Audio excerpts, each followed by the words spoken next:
Working in the construction industry is often considered dangerous. Each day, the workers face the risk of injury or at times death. In South Africa, at least 2 deaths occur every week on a construction site. The South African Council for the Project and Construction Management Professions are due to register over 3,000 construction health and safety professionals this year, which will meet the demand for the new National Infrastructure Plan. Now, joining us today is Construction Health and Safety Executive Anthony Forgie. Good morning, Anthony. Good morning, Eben. Good morning to your viewers, and thank you for the opportunity. Interesting, we've had a couple of high-profile incidents. The new plan, is it on the back of this? The new plan isn't on the back of it. The new plan is based on historic evidence and research done, and the new plan essentially began in 2009. These incidents are just some of the many which have happened that are high profile recently, but there have been many incidents.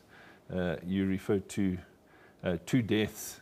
It's actually a whole lot more than that. That's from one form of statistics. It goes beyond that. It's over 200 per annum, at least. That is a scary number. Is it a question of unscrupulous businessmen that run businesses? What's at the heart of this? Yeah, but it's a combination. There are many factors involving these accidents and injuries. We're only referring to the fatalities now, but there are many people who are disabled, injured, go home with permanent diseases from high occupational exposure. There are many factors, one of which would be the professional or the competency of the professionals working in construction. Another would be the attitude of some employers. Another would be a lack of personal risk appreciation from workers. Now, workers have to pay to register. How much do they have to pay, and what's the process that they have to follow? Okay, in short, there are 3 categories which we are registering in the construction health and safety disciplines. The first is the officer. The officer pays just over 197 Rand for their application. If they are successful through their document application, they'll proceed to write an exam, which is just around 400 Rand. And if they are successful with that, then they will go on to pay the costs of registration, which is around 500 and about 1,800 per annum thereafter. We've just seen pictures of buildings collapse, of course, unsafe working conditions. How is this new move going to alleviate that problem and make working conditions better in practice? That's a very good question, Eben. And I think we would be under an illusion if we said if we register practitioners, all incidents will cease. That is not the case. But it certainly will contribute to the competence of individuals actually working on construction sites, that those people employed to look after worker safety and those managers on the construction site whose job it is to ensure worker safety will now have to be competent individuals registered with council. This process, you said, started 2009. It's really been registration's been open in 2013. Correct. What's been the reaction from the industry? At times, the industry can be accused of dragging their feet with regards to safety issues. How has the industry at large responded to this? There are those practitioners who are very happy about this because they are competent practitioners, and there are some that are very unhappy because we are now regulating a previously unregulated industry. So by and large, we're sitting just shy of 2,000 applications since the 1st of June 2013. 50% of that 2,000 has been reached in the last 2 months. So there's a significant acceleration in the applications pending the promulgation or the implementation of promulgated legislation on the 7th of August. The 7th of August is a big day for construction in South Africa.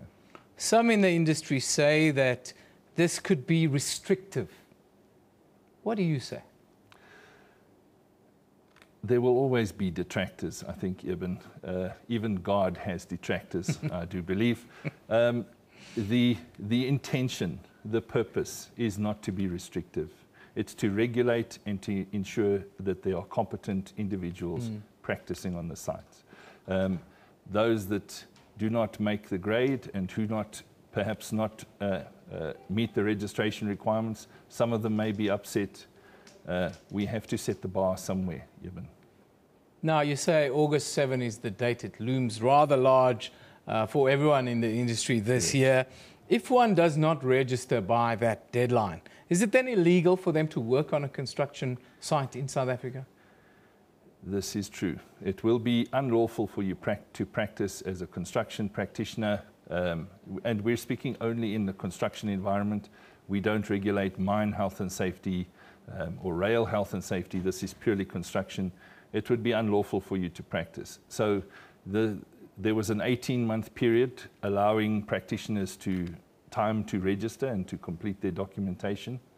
What perhaps may be granted by the Department of Labour, our sister organisation, would be a grace period based on the volumes of applications which are received, and perhaps there's a hold-up because of sheer volumes in our department, and they may give a grace period under certain conditions to practitioners who have complied with all of our initial registration requirements. And who's going to police it, and how are you going to implement? We are not a policing agency whatsoever. What we will do is we will act on code of conduct deviations where those are reported to us from our registered persons. The Department of Labour are the police, to use your term, will be policing these things, and they will be going to sites. Their strategy, if I had to speak for them, their strategy has moved from using a big stick to beating people, to coming alongside and guiding contractors. Well, I wish you all the best in this process. I hope it works, because it certainly is needed. Thank you for joining us today. Anthony Forgie, it is. Thank you. Who's a construction health and safety executive, and we're talking about legislation within the construction industry to deal with safety issues. We've been suffering or having some high-profile incidents here in South Africa, but he says more than 200 people die every year almost in the construction industry. So that is very concerning. Thanks for joining us once again.